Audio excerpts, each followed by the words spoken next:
Regular viewers of the show will know that I try and make a point of drawing attention to those who give of themselves to help others and so contribute to making Britain great. My Great Britain tonight is Simon Lee from Kent, who endeavours to help those suffering from anxiety and all sorts of other challenges in all their various forms and manifestations. Over 3 decades, Simon has established himself as a pioneer, seeking new ways to coach personal development and to develop mental strength. Good evening, Simon. Good evening. What led you in this direction? You know, 3 decades in, what was it that made you think I can better direct people? Well, for me, it was an unfolding of my life, really. I came out of a very challenging childhood. It's very difficult. And it was a masterclass in how weak men create tough times. So we went through some very challenging situations. But this experience was a necessity because it was so painful and so difficult. I wouldn't be able to do what I do today unless I'd been through that. So actually, looking back on it, I'm glad it happened because I gained so much knowledge. It often feels to me at the moment that we're in the mess we're in the world, in this country, because of weak people. Absolutely, absolutely. I really believe that. I mean, as a child, I saw it firsthand. I felt the experience up close of exactly how cruel they can be. And, you know, there's a societal belief that a strong man can be a problem, that there's nothing compared to what a weak man will do.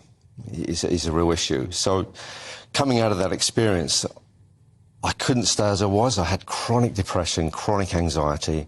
I was extremely traumatised, and I didn't even know it was trauma. No one spoke about it decades ago. So I thought, I can't live like this, so I'm going to go out and find a way, find my own path so I can overcome this and build a character I could be proud of and show people once I got there how to do the same. And that was the journey. And what did you do? What kind of challenges did you set yourself, and how did you navigate a way back to a better frame of mind? Well, I made some big mistakes. The first big mistake was I won a Southern England bodybuilding title, which did take a lot of discipline, but it was all about external validation. I became how I looked. So I stood on stage with this first place trophy and I thought, I'm still absolutely terrified. And so after that, I went into a huge depression because I realised it hadn't worked. And I went back to the martial arts after that. I did fall ill for a long time because my first addiction in life was overtraining. And I think when you're a child, the first thing you find to soothe your own pain becomes your most potent addiction later on. For me, it was exercise. It's the only way I could find to soothe my pain. But ultimately, it led me to a long path of illness. How then did you find an equilibrium to the extent that you felt you felt equipped with something that you could pass on to others? Well, falling ill was actually, I think it saved my life because I then went into mindfulness meditation. I started really delving into Zen Buddhism, Stoic philosophy, and these ancient philosophies that was all about peace, courage and integrity. And I felt like I found the Holy Grail. These things were so powerful. It was what I was looking for.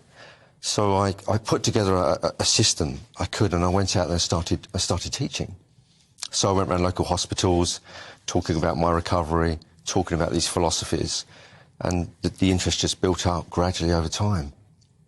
And what kind of people are you able to help? Is it all ages? Is it people who are coming out of trauma? Is it people just in normal life? I had to change.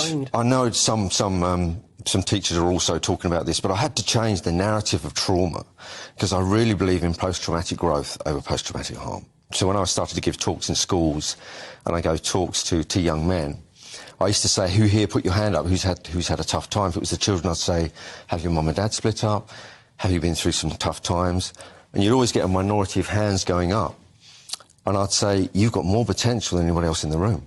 And for the first time, they'd all look at each other and think, wow, no one's ever said that before. I thought we were supposed to feel sorry for ourselves. I thought we were supposed to be victims. So I had to change the narrative because I knew that was true. So you see trauma as opportunity as opposed to handicap? Absolutely. Hugely. It is a portal to potential, no doubt. It's an interesting twist on things, isn't it, Julie, that idea? Because we are increasingly told to talk about our troubles, but that in itself breeds a kind of victimhood, doesn't it? I agree. I think there is it's interesting what you're saying. There's a strong pushback now. I think people are more and more saying about post-traumatic growth rather than post-traumatic stress. And as you say, if you can channel that instead of weeping over it or who knows how we'd all behave in that environment, but if you can channel that into something positive and to help others, then more power to you. Absolutely. I do think there is an enticement, though, in modern society and modern culture to be the victim, to not go forward, to not do something with it. And it can be that itself can become an addiction. I've noticed that a lot. It's so empowering to change the language. It is. The way just changing the language. It what is. you just did there. Can imagine a room full of children, those that feel that they've been damaged by what's happened to them, and you've just told them that they've got greater potential. That's so empowering for a child to hear. Again, no one's told them that. Everyone else is saying, we hope you can cope, poor you, this shouldn't have happened. Of course those things are true, but you've got to lead them somewhere else, otherwise they just stay there. Yeah. What about I know that you're very invested in, exercise and training and martial arts.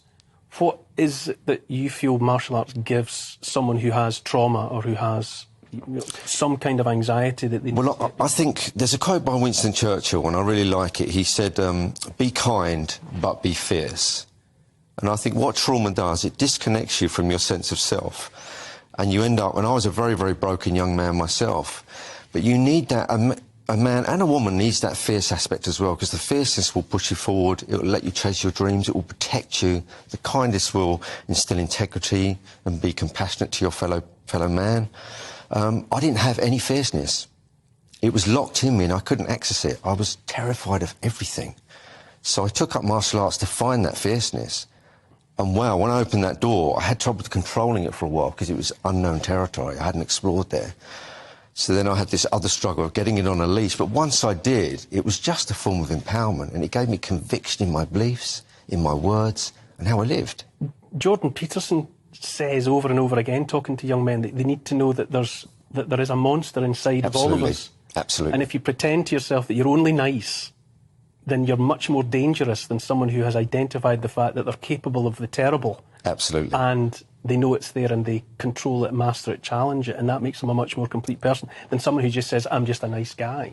And that's why most of the men that I coach, when I say to them, who's your screen hero, they point towards Daniel Craig, because they want that robust, ultra-masculine part of them within themselves so that they can bring a balance to who they are. So it's a really big one, that creation and chaos, that ability, that dark and light nature of a man. It makes him more...